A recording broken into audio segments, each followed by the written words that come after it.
Oh, we live, man. We lost some fault. We lost a couple soldiers today.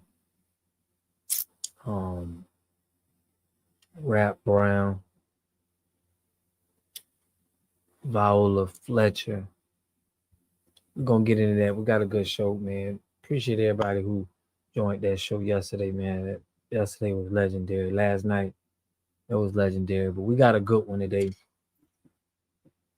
Viola Fletcher at 111, she passed away, and we know she was the last survivor from the Tulsa Massacre. So we're gonna dive into this.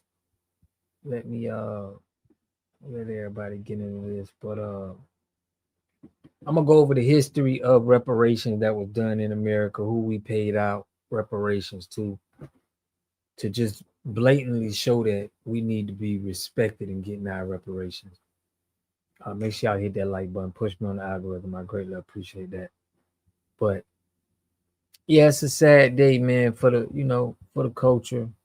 We got Viola Ford Fletcher, the oldest living survivor of 1921 Tulsa Race Massacre. She passed at 111.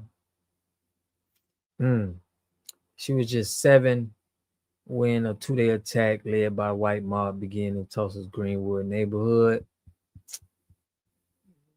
Definitely, man. I wasn't planning on speaking about her, but I just got the news shot. My boy Trail Jackson. He gave me this, but we still pushing for reparations, and we still gonna keep it going in her name, man. Shout out to the fallen soldiers and everybody that passed. But I'm gonna go over 2 videos on reparations today. This is what we talking about. She was a big advocate for us getting reparations for that, and she was saying that the government had something to do with it. We all know the government has something to do with it, but without further ado, y'all, let me put this on and let's get to this reparations talk. Okay, let's get right to it. So without further ado, payments. Oh, I know it's going to be something good in here for African Americans. Let's see. Japanese Americans, 1.6 billion from the USA. Jewish claims of Austria, 25 million to Holocaust survivors from Austria. Indian and Eskimos, 250,000 square miles of land from Canada. Japanese Canadians, 230 million from Canada. Ottawas of Michigan, 32 million and an 1839 treaty from the USA. Chippewas of so we're going over the history of reparations now. Y'all don't understand that they've been giving out a lot of money to a lot of different cultures for the wrongdoings that they did, but they don't seem to find that it was no wrongdoings in the burnings and all of the treatment that our ancestors was getting. Let's go. Wisconsin, 31 million from the USA. Seminoles of Florida, 12.3 million from the USA. Sioux of South Dakota, 105 million from the USA. Klamaths of Oregon, 81 million from the USA. Alaskan Natives Land Settlement, 1 billion plus 44 million acres of land from the USA. And still giving that money to a German right? Jewish settlement, 822 million to Holocaust survivors. Germany.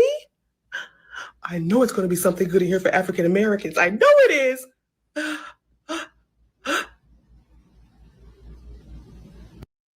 I would say it's like having another producer in the room that knows exactly what your song needs. This is co-producer, the fastest. Repeat your name for us, and can you spell it for us because we know it's not the usual spelling? Brooke. It's Breuck. Thank you. And I'm from Brooklyn. Okay. I've said a lot at these hearings before, so a lot of things I don't feel like I need to say again. But I will say it is deeply flawed and deeply disingenuous to equate the plight of my enslaved ancestors to the experience of undocumented individuals and illegals seeking work at places like Home Depot. Let us be clear, these are fundamentally different narratives. Illegals make a choice to leave their homes, pay exorbitant sums to coyotes, or plane tickets, some risking their lives to live across borders without invitation from this country. Contrast this with the history of foundational Black Americans. Our ancestors were here already. That genealogists just testified that we've been here on this land for 10,000 years, and our other ancestors were trafficked here against their will. Both were stripped of their humanity and forced into systems of slavery that were perpetuated by the United States government across generations. They had no choice. Their children and their children's children were born into chains and could not escape. Though we experienced a Holocaust unlike any other group in the world, we fought here. We persevered here. We forced our oppressors to make change. We are here today to force repair. This is a legacy of pain and resilience that cannot be trivialized or compared to voluntary illegal migration. How can the melanated diaspora, whose lineage does not go back to the 1870 census, look themselves in the mirror and justify benefiting from a system their ancestors did not build, while joining with white supremacy against us? How can one emulate colonizers exploiting the very people who fought for justice and equality? In New York, we have lived side by side for decades. We embraced you. We fought for you. When the immigration process excluded Black immigrants, we fought for you. And yet the question remains, who fights for Black Americans? I don't fight for you us. come from nations where leaders conspire with white supremacy to exploit their own people. And now some among you replicate that same betrayal here, becoming the very sellout leadership you fled. We see you. How can you align with the colonizers attempting to stop our birthright? Legacy organizations, you have yet to cross the finish line after all these years. The definition of insanity is doing the same thing repeatedly and expecting different results. It is time to stop the cycle of money wasting and ineffective strategies. This bill is unconstitutional. I have started an email writing campaign to reach out to each and every sponsor and co-sponsor to adapt a new bill that is lineage-based and constitutionally sound. We have told this commission, and now it's time to raise our voice. Please see it's bit.ly/reparationsnys to join the email writing letter campaign. And thank you, Ms. Brooke. Thank you so much. Thank you, dog. Appreciate you, brother. Next, we have Brooke. Is Brooke here? No business. R.I.P. Viola. I didn't think y'all was gonna let me speak, okay? Reparations are not about redlining or gentrification. These are symptoms. The root cause is slavery. The harm to freedmen in New York City began with chattel slavery and wounds that remain open. Let's be clear. Puerto Ricans were enslaved by Spain. Jewish people were persecuted by Germany, and Caribbean nations were colonized by various European powers. But only Black Americans were enslaved on this soil by this government, and for centuries it was enshrined in law. Today, someone mentioned Haitians migrating after the revolution. What they didn't mention is that Black collaborators who sided with the French were being killed by the formerly enslaved in Haiti. Those who escaped fled with their white owners and lovers to Louisiana, where they owned plantations, enslaved people under a different legal system. That group owes reparations too. Yet we're constantly told to unify behind struggle narratives that erase ours. In 1951, Ricky Ricardo, a Hispanic man, was married to a white woman on national TV. Meanwhile, Black entertainers couldn't even use the same bathrooms as their white colleagues. In a 1963 article in the Negro Digest by Lennox, I think I got that name wrong. By Lennox, describes how West Indian immigrants were treated better and given more opportunities than foundational Black Americans. Y'all know for a fact they treating these immigrants a lot better, and that's the main goal for them sending them over here. It's to dilute the reparations and pretty much dilute us. They pretty much is making us, like Dr. Claude Anderson say, we're gonna be an underclass citizen. Like he said, we're not gonna be even recognizable because we got so many Cultural Some were even classified as white. He's cited as Trinidadian who was given a home loan, then refused to rent to Black Americans, mirroring America's exclusion of the freedmen. The book Back of the Hiring Line by Roy Beck outlines how immigration surges over 200 years created a loose labor market, suppressing wages and blocking Black Americans from economic mobility. It highlights how immigration policies have widened the racial wealth gap. Even Frederick Douglass and Barbara Jordan supported tighter labor migration to protect Black workers. We're gonna have to cut out a lot of businesses. That's why I always preach on my channel, y'all. We got to go out our way to spend money with us. And we're gonna have to start really blocking any corporation that don't support reparations. Now we hear talk of co-ops and housing opportunities, but as recent testimonies have shown, Black New Yorkers have already been displaced. So who are these co-ops for? They not restoring what was taken from the freedmen. To this commission, if you were truly interested in studying history, please hold a hearing presentation on how immigration has harmed foundational Black Americans. Too often, other groups benefit from our struggle, then move on while we remain stuck. I've watched y'all nonprofits spin y'all heels, reports, grants, promises, no real change. We don't need no handlers. Look at the Asagi Nation and their Thank you. Thank you, Brooke. Even melanin.com. Monday.com, the opposite of any work platform we tried in the past. We tried other work management That Viola platforms. Fletcher not anymore. pass, we got to go more harder. When you say the word African American related to the indigenous people of this land, we are indigenous or Aboriginal American Indians. And since I said all Black Americans are not African, I've been met with criticism called pretendian. Brother Carriot, peace. Grace, motion, and peace to the tribe. Reparations here in the great state of New York are for Black Americans only. Reparations consist of one component, and that is direct cash payments. Bottom line, thanks to Flying United, get off the plane. Keep your programs, your housing vouchers. We've seen this movie back in California. We as Black Americans can trace our lineage pre-1776, where we can prove our harms with legal documentation, slave schedules, wills, and U.S. Census records. Our ancestral homeland is the South. We migrated up from Georgia, Alabama, Virginia, and the Carolinas. We didn't immigrate from the Caribbean and definitely not Africa, Ron Daniels. Come on, Carrie. This isn't divisive.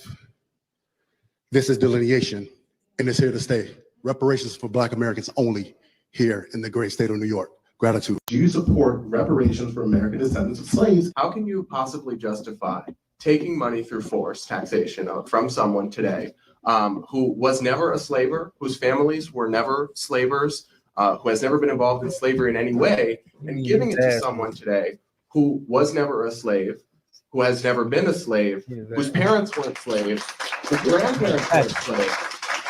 None of that is to diminish the horror of slavery, but to say that reparations is a nutso solution. Did America benefit from slavery? I didn't. But did America's history benefit from slavery? You did benefit from it. I mean, no. All right, so I'm going to ask this very directly. It's a very way for this. Did your parents receive anything from the New Deal, and specifically Social Security? Perhaps not yet. They probably will. So perhaps you don't Social Security. Yeah, American descendants of slaves were excluded from Social Security as a means of public policy. So when you look at the position that American descendants of slaves are in, that's generational poverty. So you're going to have to be very explicit about the reason why you're doing this thing. We have to recognize the assets were taken from American descendants of slaves, and it's the federal government's job to redress. Hundreds of years ago, I would have supported it at the time. At the time, we're talking about the 80s, my friend. We're talking about slavery. We're talking about as recent as no. Let's not do that. If we stay on slavery, we're going to be stuck there forever. It's slavery that led to Jim Crow, that led to redlining, that led to the war on poverty, that led to the war on drugs, that led to situations that even your partner cited. Yeah, and that's the government's job. If you want to respond to that today by discriminating again on the basis of race, No. It's reinforcing the divide. Again, instead of, we can't go back and change the past. We have to move forward without reinforcing divides, without discriminating on the basis of race, without taking from one group to give to another. We have to move forward for equality for all, not try to look backward and do all that. We have. Sir? Much respect to all the brothers and sisters here in the Bay Area. First of all,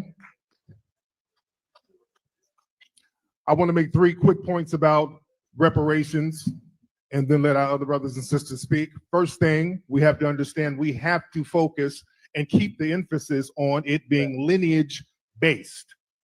The problem is we see a lot of trick bag language being mixed into it where it opens the floor for other groups to come in and undermine us. Manipulate us. Reparations in the form of lineage-based compensation is not a compensation for racism. Let's be very clear. If we open the door to racism, Hispanics can come in, Asians can come in, Middle Eastern people can come in. It will become affirmative action again where we are left holding the crumbs and everybody else is holding the cake. So we have to focus on the lineage-based reparations, especially the agreement that our foundation of Black American lineage accrued out here in California. In California, this was a state that allowed slavery. People say that this wasn't a slave state. There was informal slavery here. The only reason they made it a technicality to make slavery illegal in California, they didn't want the white wealthy slave owners back east coming here getting all the prime real estate. They had slavery out here. Our foundation of Black American brothers and sisters and our ancestors were out here working enslaved. San Bernardino, California was a slave colony. There were slave colonies here around the Bay Area. We couldn't get out of slavery because they made it illegal for Black people to testify against white people. That's how they trick-bagged us up into slavery here. We have to be compensated for that. The second thing is we can't include all of these other groups with our reparations package. We hear a lot of Black and Native American. We hear a lot of Black and brown. That won't work either. All of these other groups, they've been compensated. Every single group besides Foundation of Black Americans has been compensated. White slave owners were compensated. White immigrants in the 1800s were compensated with the Homestead Act. Okay. Thank you so much for your comments this morning. And next, thank you so much for coming out. Ann Davis should be next. Ann Davis, please come forward. The enslavement and overall persecution of Black people has enriched our country and created disparities in income, wealth, and education. I'm one of those people in the city of Detroit that's absolutely not afraid to talk Black in this city and across the country, really, and especially when it comes to what's owed to us in reparations. I feel like if we really think about it, and this is where I try to get some of the younger generations to kind of understand when it comes to this country and when it comes to the foundation of America. I try to put it into perspective of generations, right? So let's say that they utilize the standard of a full generation as 30 years, right? So we take 1492 all the way until 1865 when the 13th Amendment was passed that was supposed to abolish slavery, but we all know how that went for another 100 years. But I want to put this into perspective for everybody, for white people, for Black people, to understand why there's such a huge wealth gap in our community from 1492 to 1865. That's 12 and a half generations of wealth building in this country off of free Black labor for 12 and a half generations. So that's 12 and a half grandfathers, 12 and a half fathers passing down generational wealth to their people while we're working for free. We built this country for free. The White House we built for free. Everything that y'all see in this country of status and civilization was built on the backs of free labor by slaves in this country. So reparations is always on the table. There were communities being built like Black Wall Street, black bottom here in the city of Detroit that was tumbled over and burned and tore down by white folks, even when we tried to get a leg up. So what I'm telling y'all today is we stand here at 2023, which is almost 20 generations of wealth building for white people in this country. We're gonna have to boycott anything that's not us and is not supporting our agenda. And it's gonna have to get ugly. It may have to get ugly. We may have to rough up some politicians, bro. If you know, it's like you either gonna feel like this or we gonna have to force you. We're gonna have to beat it across your head because it's like we ain't asking. And I want y'all to understand this. In this country, for us, it's only technically been 59 years since the Civil Rights Act. That's not even a whole 2 generations of wealth. So what I really want to put into perspective is the understanding of how we get all of these rich billionaires that don't look like us, that's coming to our cities and our communities, that's building, and they got a leg up, and we get pennies and crumbs. That's been by design. It's not because we not capable. It's not because we not able. We the same people who built the pyramids. So we are very well capable. And even for us to be here standing today after all that we have been through, and I applaud everybody up here, you know, for taking a stance on reparations, because it's something that's very serious and it's something that has to happen. So from us, my organization, New Era Detroit, we stand behind y'all 110 toes down, and we are looking forward to see, you know, what we can do moving on as far as the next generations to come. Because when you got 16 plus generations with a leg up, of course we're gonna be in the situation, but we owe flat out. Let's talk about we owe. Let's figure out how we're gonna make this right, and let's get it together. Y'all know. If you have ED, you might need to work on your mental game. Street, bro. When you're aroused, your brain you releases street, dopamine. That dopamine. Bro, you can lose your life. We encourage everyone to use the email. Our next speakers who have signed up are Mark G. So if you could please hold on. Sure. Thank you so much for being patient with us. Mark G, Ms. Cryer, and Kevin C. If you could please approach the mic. How you doing? Can you hear me? Yes. Well, my name is Mark Garth. I was born and raised in Los Angeles, California, and I'm an American Indian. I'm gonna read an article for, this is the Treaty of 1866 with the Choctaw and Chickasaw Indians in the United States. It's just a section. And they further agree that all laws shall be equal in their operation upon Choctaws, Chickasaws, and Negroes, and that no distinction affecting the latter shall at any time be made.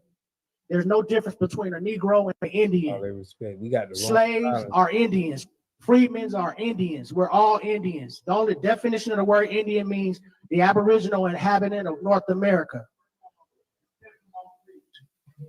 Please, we have too much conversation going on. If you wish to talk, please go outside. No, I didn't. You're interfering with the persons who are speaking. We got to start roughing up these So politics. someone help us in the back. Council Ask everyone to members, be quiet. board members. Let us focus.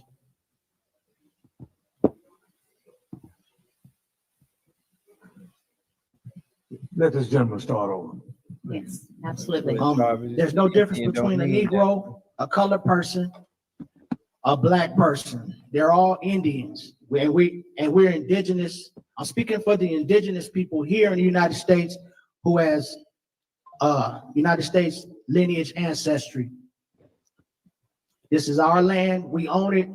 We have proof of ownership of our land. It's called the Agricultural Non-Population Schedule from 1850 to 1880. My ancestors made improvements, and we were deprived of that. So that's part of the deprivation and the atrocities that has happened to us. We were deprived of the right to be Indians, and we were deprived of our land patents and annuities that's owed to us. Pursuant to treaty obligations, not what people want to make up or vote on. We don't care about what foreigners think. This is the law. The highest law of the land is this treaty right here and the Constitution. So what we should add to this, to what you guys are doing, it should be included with what you're doing, is just please form a committee to where we can use the Indian treaties, because all the money is here. Of the allocated money is here. We can go from the date of the treaty to now and allocate the money that's owed to us, the stocks that's owed to us, as well as all annuities. We ceded this land to create the United States, Negroes, Black people. So you can't have an Indian without the United States. You can't have a Black person without the United States. It's one and the same. So all I'm asking is that we include the Indian treaties along with what we're doing, because that's extra money for us, and land. Make sure we get our land patents completed, because they have to be completed. Our ancestors have the evidence. We made improvements. Thank you. Thank you. Thank you so much. So, good morning to you all, and congratulations to you, Mary Sheffield from the Detroit Grassroots Coalition. Your win opens the door for real possibility. At our town hall earlier in 2020, was that earlier this year in 2025 when you attended? Okay, but you promised. Shout out to all our people going to these meetings, though, going to these committee meetings, bro, and standing on business. We gotta salute them, bro, because they all around in New York, California. We need to be having this going in every state, every city we in. We need to be standing on this, because next we're gonna have to start slapping some people around. I know it sounds crazy, bro, but this the only way stuff get going, when people feel a little threatened. You know, when they feel like, you know, money needs to stop going to corporations. We gotta say we ain't paying taxes. We're not paying no more taxes to y'all, bro, until y'all straighten that debt. We can't give y'all no more money until that debt is paid, bro. When have you known somebody owing you money and you go give them some money? We shouldn't be giving you nothing. You owe me money, so I'm not paying taxes. Don't give me no bills. All of this stuff should be just voided until that money. We're gonna act like y'all. That you would work with the Detroit Grassroots Coalition on reparations, and we haven't forgotten, and we're ready to work with you. Let's begin this chapter in partnership. The Detroit Grassroots Coalition will continue to organize, educate, and demand accountability. We are not here for lofty ideas with no roadmap. We are here for repair, direct repair, and repair starts with paying a debt that is owed. Providing city services is not reparations. Reparations must be specific, funded, and lineage-based. Detroit. Fact, we need to boycott taxes. We shouldn't be paying no taxes, bro, until our money get paid. All Black people, it should be tax-free, bro. We should just. Voters, 78% of whom are Black Americans, passed the reparations ballot initiative by 80%. That was not symbolic. That was a mandate. We're very concerned about the language that you're going to submit today, the draft from the reparations task force. We want to note that all reps from the National Conference of Black Lawyers are Pan-Africans, and Pan-Africanism agenda must be exposed. We are not going to allow our reparations to be pushed by a diaspora agenda, erasing lineage-based efforts. We are nothing like immigrants. Thank you so much. California Reparations Task Force Chairperson Camilla Moore at 2020 to Revolt Summit. For what reparations is. So under international law, reparations comes in 5 forms. So compensation or cash must be included because that's one of the forms of reparations under international law.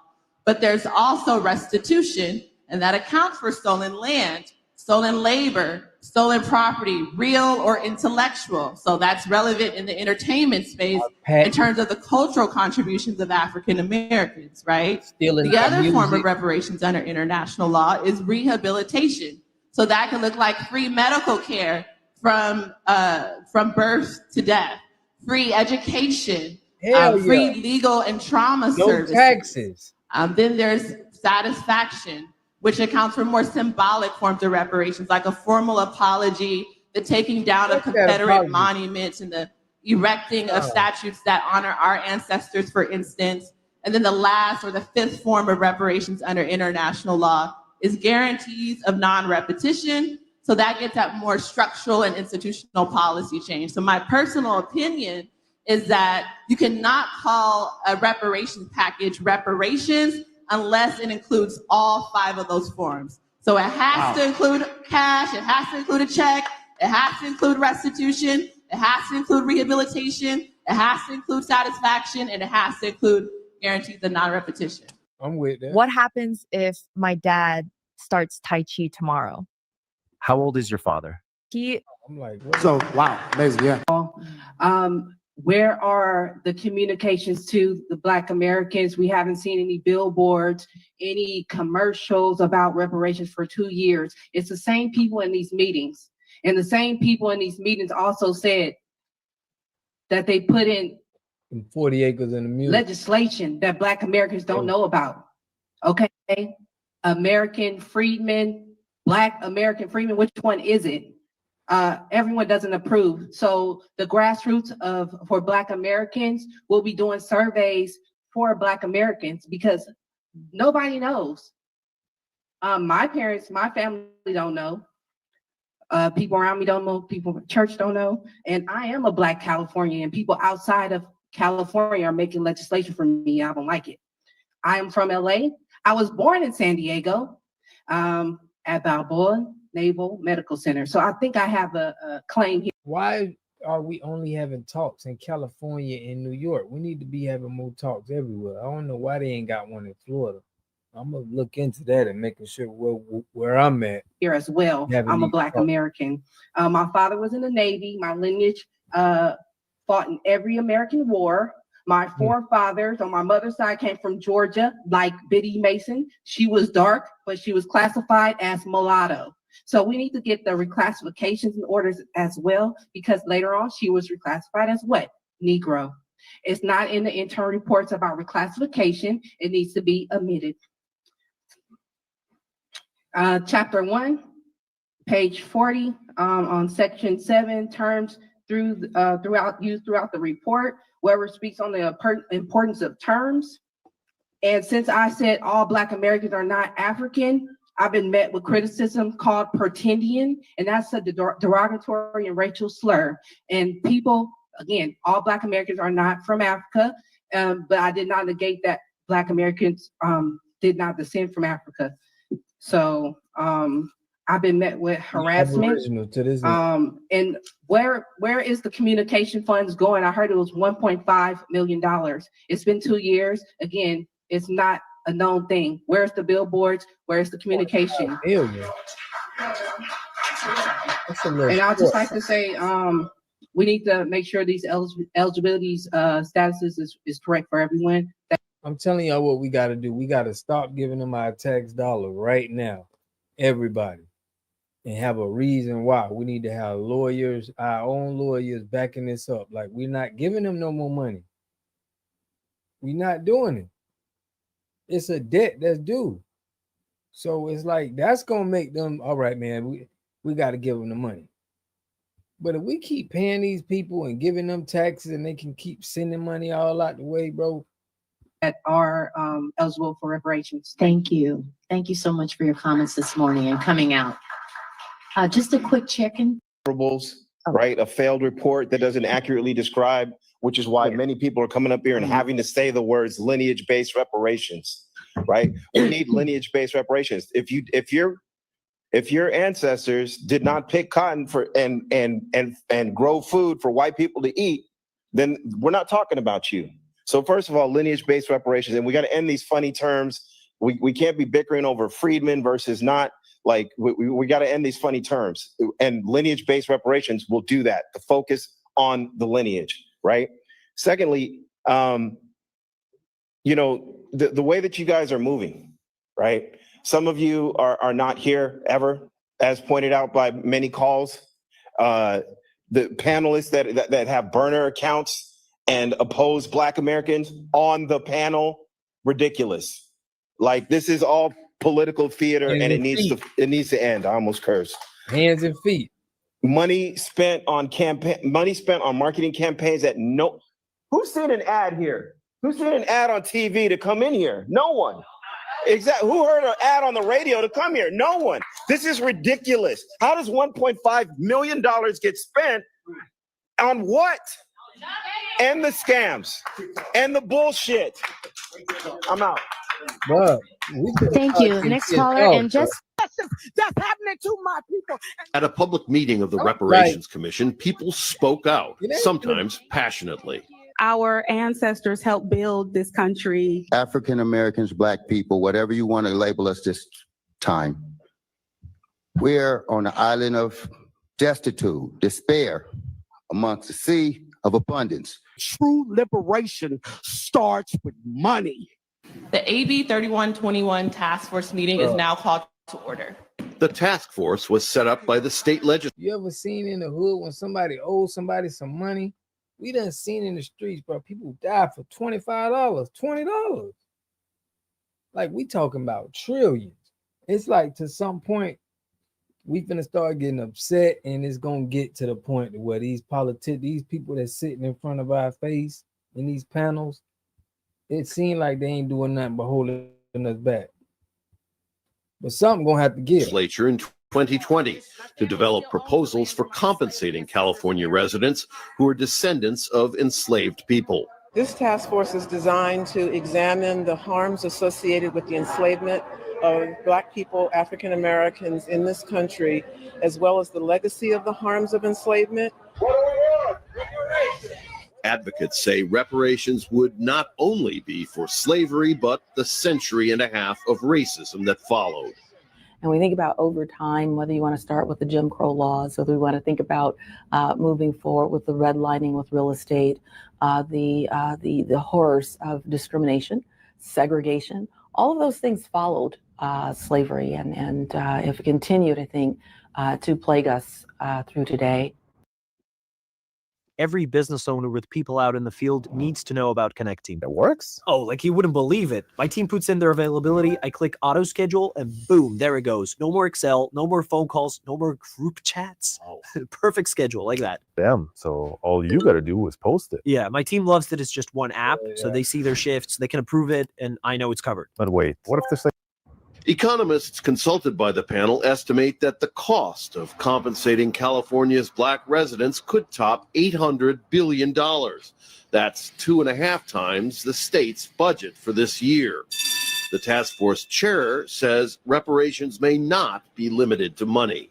The recommendations for reparations must include compensation, restitution, which accounts for stolen land or stolen wealth, stolen opportunities, rehabilitation, free education, free health care is examples. I'm not saying those are going to be the final recommendations. Cash reparations are not unprecedented. The federal government has paid some Native American tribes compensation for land improperly seized from them, and in 1988 paid $1.2 billion to Japanese Americans interned during the Second World War. The task force would like to hear from everyone.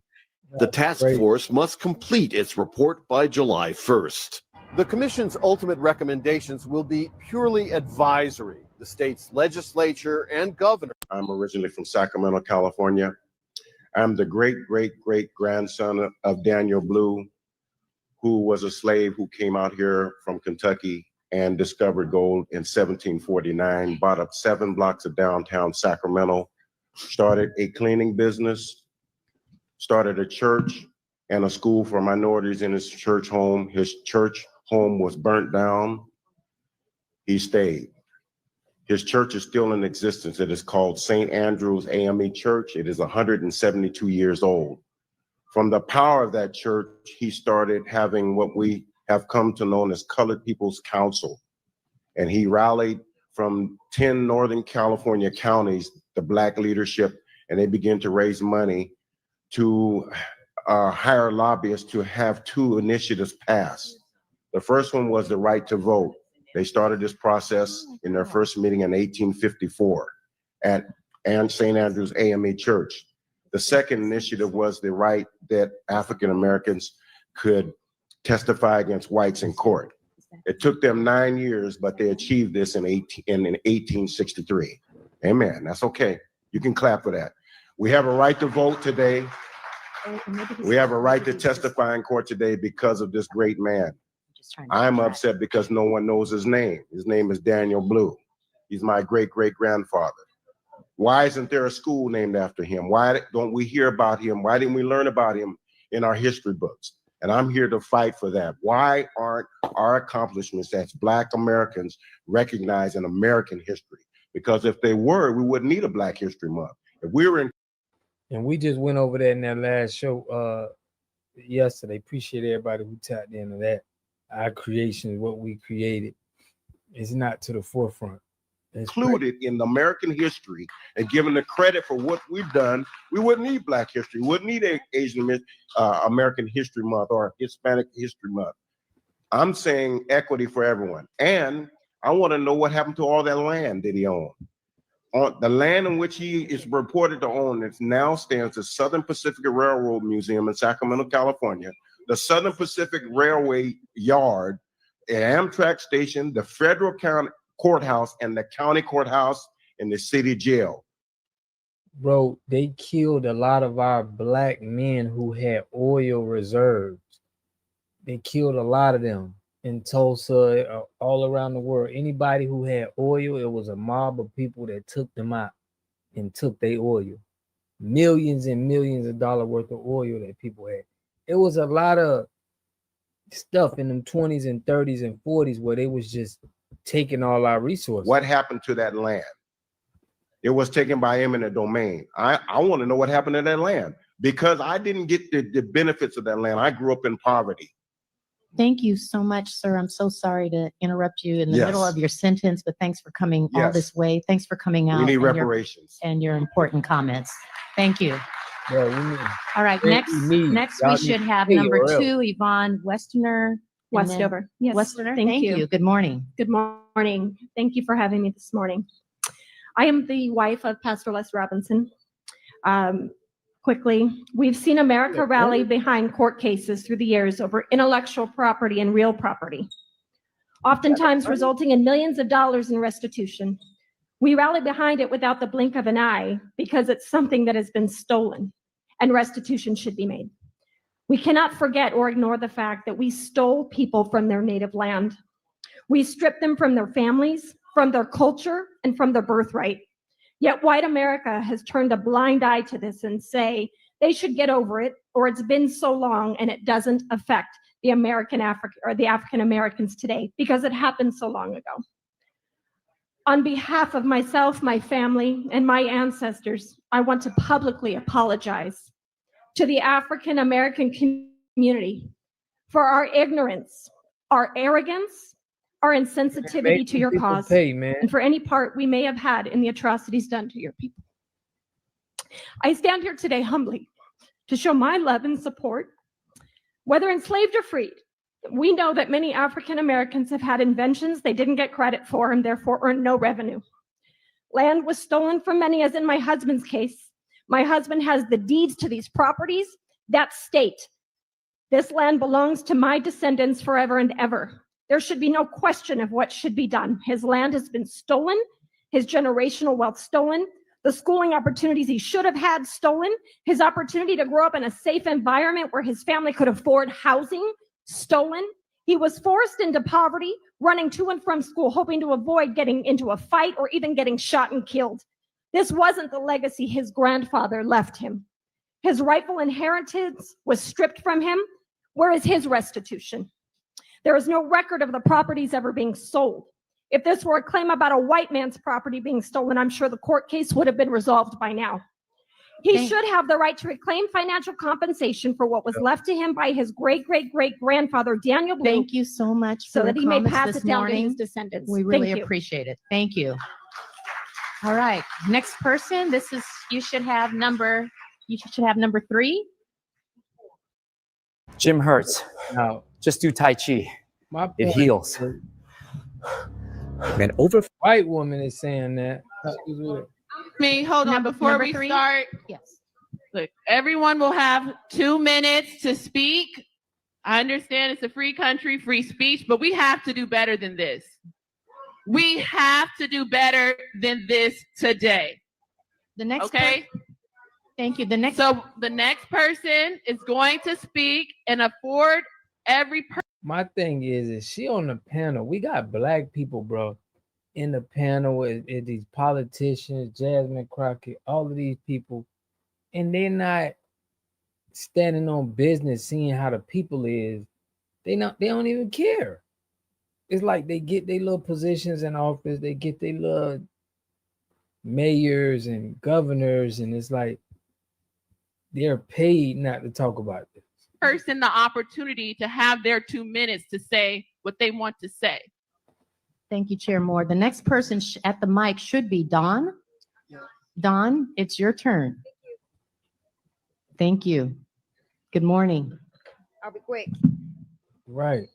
I want to speak to organizations that continue to harm. Speak a little bit into the mic. We can't hear you. I said I want to speak to organizations that continue to harm and thwart this effort. Racist organizations such as the Native Sons of the Golden West and the Gold Discovery Association formed alliances with the Attorney General, California State Parks, and the governor to steal land from Black families throughout this state through eminent domain.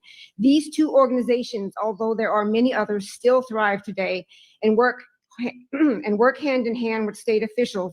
In fact, there's a reference to both organizations on the California State webpage. Their bylaws included statements such as preserve America for the white man, keep California white, race mingling is a sin. These organizations funded UC Berkeley and other institutions of higher education, wrote curriculum for public schools, funded state parks, assisted in the drafting of legislation to take property from Black families. The Native Sons were very local and took a public position in favor of Japanese internments. They prolifically partnered with the Commissioner of State Parks to secure land for the white race. Their statements, not mine. The pain they caused is evident today. So if you ask why we don't learn the true history of Black Californians, the true history of what was taken, the pain, the harm, look to these organizations that still are alive and here and thrive and partner with the state of California. We must take lead on creating curriculum for schools, preserving our heritage, commissioning our own plaques, monuments, taking back our history and artifacts. Yeah, we're gonna have to go take our check, y'all, because they are holding back. You know how it is when you seen somebody in the streets and somebody owes somebody some money, they really almost had to get physical. Kept by the state of California in educational institutions, like the Native tribes in California have done. With the Freedmen's Association Bureau, whatever you want to call it, let's ensure we craft legislation that historically preserves our land, our history, our story, and removes historically racist organizations from partnering with the state of California. Thank you so much. Thanks for your comments. Next, we should have Jonathan Burgess, number 4. Good morning. Good morning, Task Force Chair Brown. You guys, I want to thank you for your work, but I want to, I'd be remiss if I didn't tell you my disappointment. Assembly member Reggie Jones, so you said, so go California, so goes the nation. That's been said a lot. What this report is missing, and Reverend Brown, you fought tooth and nail to take this back to 1850. As I said before, there were Black landowners, some of my ancestors, that had millions of acres of land in California. And for us to not put a dollar amount on it is a miscarriage of justice and it's disingenuous. I know what my family had. Got deeds that go back to 1870. Those ancestors that lie under Folsom Lake, that were pushed off ravines, lynched in the gold fields, and made millionaires out of some of the European families, paid for it. And if our economists don't evaluate those numbers, well, the $1.2 million, that's a drop in the bucket. I'd rather there be $10 million. Reverend Brown, in fact, $5 million is not enough when you look at the atrocities that happened to our ancestors. Nobody's talking about it. When I can have a white friend tell me about the folks that were lynched in Coloma behind land that was Black land, and we want to be silent about it today, those are the harms that happened to my ancestors that we don't talk about. Build a website you love with Wix. The land that was for your words Thank you. Next speaker, please come forward. You have 1 minute. Good morning. Hello, my name is Courtney McKinney. I live here in Sacramento, and I have two likely imperfect points, but my intention is to contribute in the spirit of help, healing, accessibility, and productivity. The first is that we shouldn't be paying taxes. Our ancestors were violently forced from West Africa to build this economy for free for over 200 years and then terrorized for 100 more and counting. Our taxes have been paid, and we are still owed a significant debt. Bro, I'm gonna write the IRS tomorrow morning, bro. Like, look, I ain't doing it. I'm holding y'all accountable. California should immediately suspend tax collection for Black people, especially considering how the state continues to Get it oppress in Black people blood. using tax money through policing and debt collection. We shouldn't be paying for that. Suspending Get it in taxes for blood. Black people in Cali won't break the budget since we constitute a small fraction of the population, and it provides a model for options at the federal level, which is needed since Black people are audited and harassed by the IRS at disproportionately high rates, stripping more wealth. This is an actual beginning for the path that America needs to take to begin to repay its debts. There's no way we should be paying taxes. It's no freaking way. It don't make sense. Nobody else would have paid what would be paying, and we getting taxed, paying the most, because the higher ups ain't nobody else paying taxes, bro, but us. We have to put exceptionalism to the side and put reparation first. Yeah, man. Second request I have is for public talking points and in general for this process to be made much more accessible. Please give us talking points, maybe 5 max, that synthesize the priority points of why reparations are needed in a simple, digestible way, easy enough to talk to with children. Examples might be that there's precedent for reparations, like for example, when the U.S. paid victims of Japanese internment. Another might be bullet points for the proposed options and rationale for reparations eligibility. These are just examples and could be a great way to engage the public as has been spoken about as needed. So please help us help you. Thank you. Thank you. Thanks for coming out today. Next speaker. The average 71-year-old African-American Californian has lost $1.2 million over the course of their lifetime. After 2 years of study, the California Reparations Task Force released an almost 1,100-page report that examines the historical atrocities committed against descendants of enslaved African-Americans in California and across the United States. We hired 5 economists and public policy experts to help us determine the pure monetary losses of the African-American communities in statehood. To calculate those losses, the team assessed multiple harm areas, including mass incarceration and over-policing, health harms, housing discrimination, and the devaluation of Black businesses. Our recommendations are not just about cash payments. That's just one of many recommendations that really are aimed at improving the quality of life of descendants of slaves in the state of California. The task force made nearly 120 policy recommendations, ranging from cash payments to improving educational opportunities to increasing access to green spaces in African-American communities. Under international human rights law, there are 5 forms of reparations. So compensation or cash payments is just one necessary element, but there's also 4 other elements like rehabilitation, so that can look like free healthcare, establishing wellness centers in African-American communities, restitution, satisfaction. So that looks like a formal apology, for instance, for California's role in slavery and exclusionary public policy after slavery. And then the 5th form of reparations is guarantees of non-repetition. So that gets at more structural and policy reform. If you thought Now, California look like they may be the first ones to get it, in my opinion. California didn't have enslavement, you're not alone. Moore says it's a common misconception. And while California was admitted to the Union in 1850 as a so-called free state, there were over 2,000 Black people who were enslaved in California, and California also enacted a fugitive slave law that was actually much more aggressive than the federal fugitive slave law that was on the books at the time. So how do Californians know if they could qualify for the reparations recommended in the report? It's not a race-based standard, but it's a status or lineage-based standard. That means those considered eligible are people directly descended from an enslaved African-American or a free Black person living in the U.S. prior to 1900. Reparations is a sacred political project. It started with those who were actually enslaved. Even during slavery and even after emancipation, there's been a long line of activists who have been working tirelessly for reparations for African Americans, particularly those who are descendants of enslaved people. The centuries-long fight for reparations has been fought in the face of what the task force describes as an ongoing genocide. When we're talking about the elements of genocide, we're talking about, the killing of members of a group,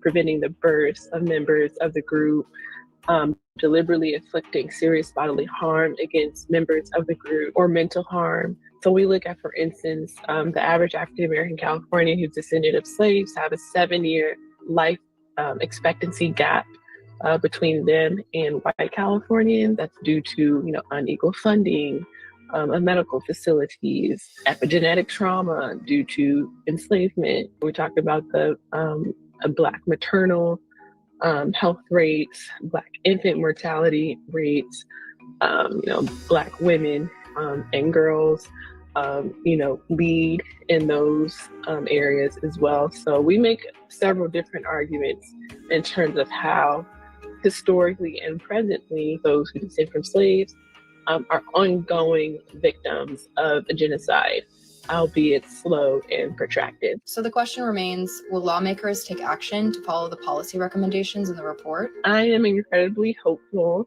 that state legislators will do the right thing and study our report with an open heart and mind. And by the end of 2024, early 2025, you'll probably see some reparations legislation being introduced by these state legislators.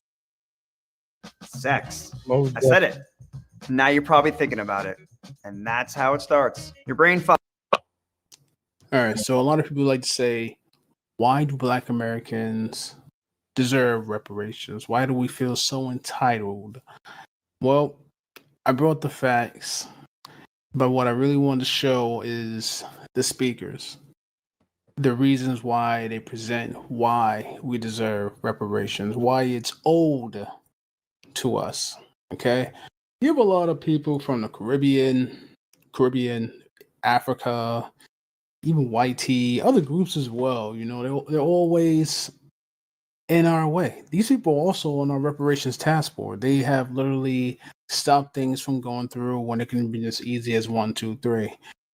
Exactly. That's why they hiring these people, y'all. We get these immigrant in office, these tethers. Like, I did an episode and I told y'all how in the bill it shouldn't be nobody in government but us. Like, it shouldn't be nobody else could be able to come to this country and be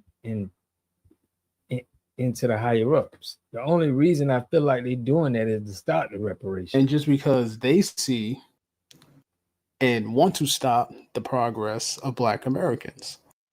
So if your friend is Caribbean, African, there's a good chance that if you told them about reparations, they would be most likely against it, right? These people don't want to see us progress. If we progress, we leave them behind. It's as simple as that. So these people thought, hey, I'm Black.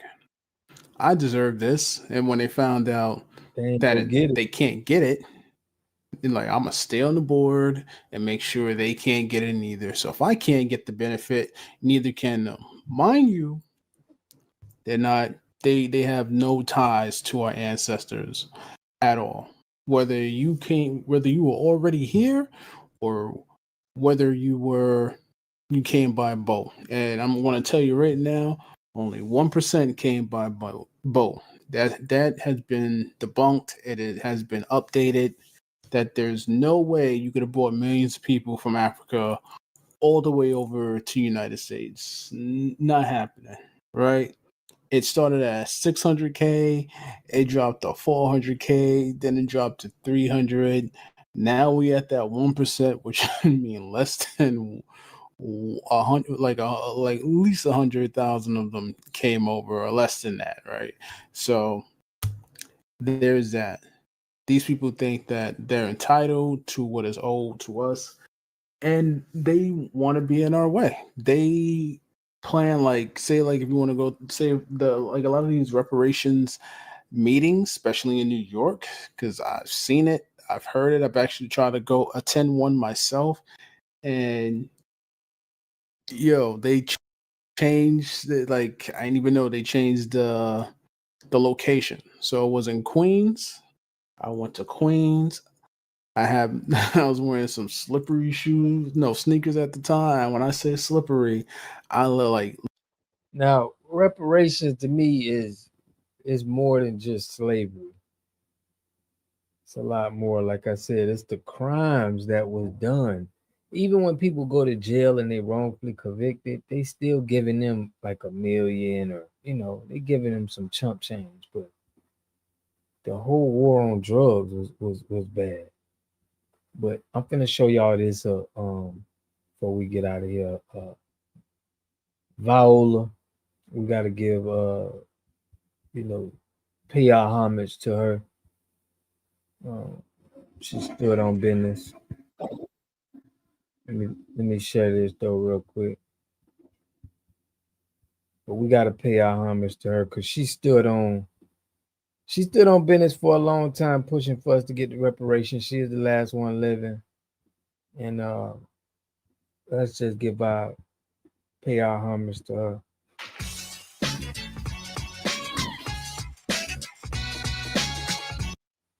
In your next top five, this just into the newsroom. Viola Ford Fletcher, one of the last survivors of the 1921 Tulsa Race Massacre, has died at the age of 111. Affectionately known as Mother Fletcher, she was only 7 when her Greenwood neighborhood was destroyed during the Race Massacre. In 2021, she testified before Congress, recalling what had happened on May 31st of 1921. At the time of her testimony, she had just turned 100.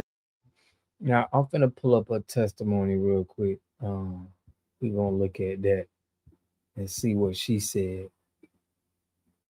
And, see if we can see if we could see some of her points. Viola Fletcher testimony.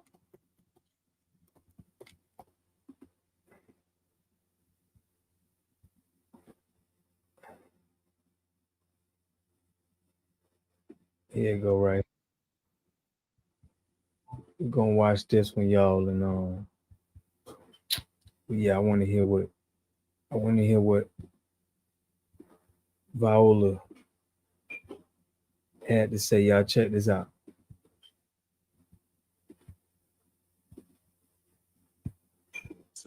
Viola Fletcher, also known, if I can, Mother Fletcher.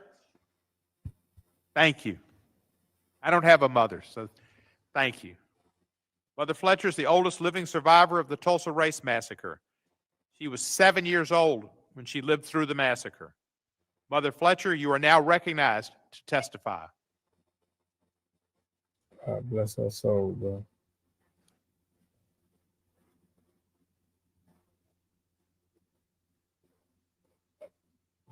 Is the microphone on?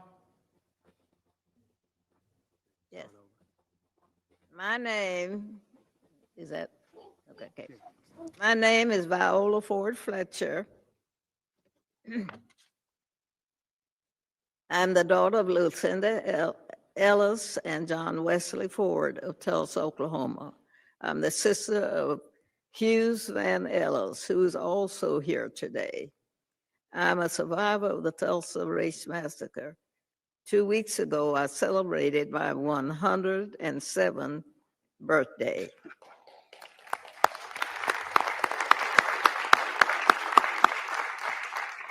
Today, I'm visiting Washington, D.C. for the first time in my life. I'm here seeking justice, and I'm asking my country to acknowledge what happened in Tulsa in 1921. On May 31st in 21, I went to bed at my family's home in Greenwood. Neighbors of Tulsa, the neighborhood I felt asleep in that night, was rich, not just in terms of wealth, but in culture, community, heritage, and my family had a beautiful home. We had great neighbors, and I had friends to play with. I felt safe. I had everything a child could need. I had a bright future ahead of me. Greenwood could Excuse me, yeah. Still, Greenwood should have given me the chance to truly make it in this country. Within a few hours, all of that was gone. The night of the massacre, I was awakened by my family. My parents and 5 siblings were there. I was told we had to leave, and that was it. I will never forget the violence of the white mob when we left our home. I still see Black men being shot, Black bodies lying in the street. I still smell smoke and see fire. I still see Black businesses being burned. I still hear airplanes flying overhead. I hear the screams. I have lived through the massacre every day. Our country may forget this history, but I cannot.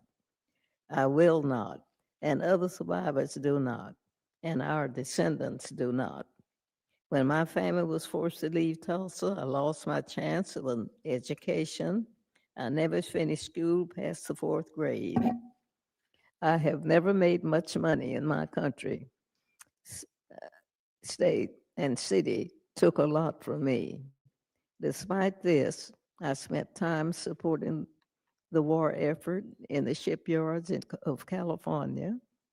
But most of my life, I was a domestic worker serving white families. I never made much money, but to this day, I can barely afford my everyday needs. All the while, the city of this Tulsa have unjustly used the names and stories of victims like me to enrich myself and its white allies through the 30s million raised by the Tulsa Centennial Commissioner while I was continued to live in poverty. I am a 107-year-old and have never been seen justice. I pray that one day I will. I have been blessed with a long life and have seen the best and the worst of this country. I think about the terror, horror inflicted upon Black people in this country every day. This subcontinued committee has the power to lead us down a better path. I'm asking that my country acknowledge what has been happened to me, the traumas and the pain, the loss, and I ask survivors and descendants to be given the chance to seek justice, open the door. All of you know how easy it is to deny that a violent mob threatened your lives and took your property. For 70 years, the city of Tulsa and its stream of commerce told us that the massacre didn't happen, like we didn't see it with our own eyes. You have me here right now. You see Mother Randall, you see my brother Hughes Van Ellis. We live this history and we can't ignore it. It's our lives with us. Oh my goodness. We lost everything that day, our homes, our churches, our newspapers, our theaters, our lives. Greenwood represented all the best of what was possible for Black people in America and for all the people. No one cared about us for almost 100 years. We and our history have been forgotten, washed away. This Congress must recognize us and our history. For Black America, for the white Americans, and for all Americans, that's some justice. Guess was that it. Thank you. Do you want to say anything else? I thought it was another page. Do you want to say anything else? Mhm. Is there anything else you want to say? No, it's not. Thank you very much. We appreciate very much your testimony.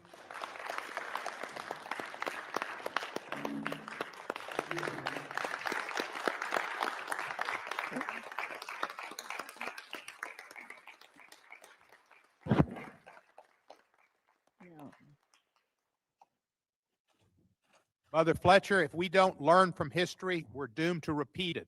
So thank you for putting us on. Man, they just need to cut the check, man. We doomed to repeat it. You know, you should have just been, we needed somebody on a panel to see how important it is to make sure these reparations go through. If a revolutionary war broke out, who would win between FOI and the Proud Board?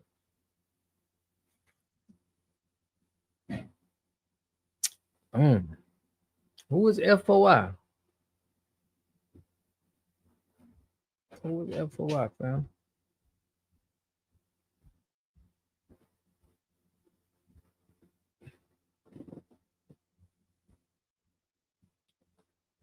Freedman. Saying who the FOI, but I don't know, man. I don't think I think it's the government. I don't even think the Proud Boys is even backing them. I think it's more the government. But I want to know what y'all think, man. I'm kind of pissed off at this. That, you know, they couldn't have let this lady see her get her reparations before she passed away, you know. And I'm just like, all of these politicians, all of these people sitting up in these panels, I'm just tired of them, bro. Lying to us. Fruit of Islam.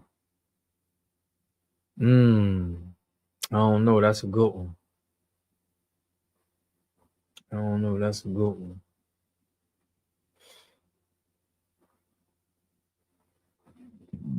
That's a good one, man. I don't know who will get that one.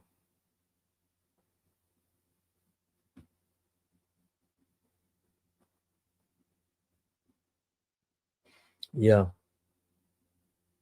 But like somebody gonna have to start losing some money and being frightened and scared. I think that's the only way, man. Cause I mean, I ain't gonna say it's the only way. I just think we need to put for a while. Yeah. I just think we gotta put it as first priority. But we seeing some breakthroughs, but that's all I had, y'all, for this show today, man. R.I.P. to Viola Fletcher. I wanted to give her a shout out, give her flowers. I'm standing on business. We're gonna stay on to this, and we gotta look at what's going on in our areas. Straight up, Trevor J. But yeah, we got to get our areas and make sure we having the same meetings and panels as they doing in New York and California. Yeah, y'all, we back on it again tomorrow, but I appreciate y'all for tapping in, man. Just did this one a little quick for Viola Fletcher. But make sure y'all smash that like button. Push me on the algorithm. I greatly appreciate that. I catch y'all on the next one, man. Peace and love.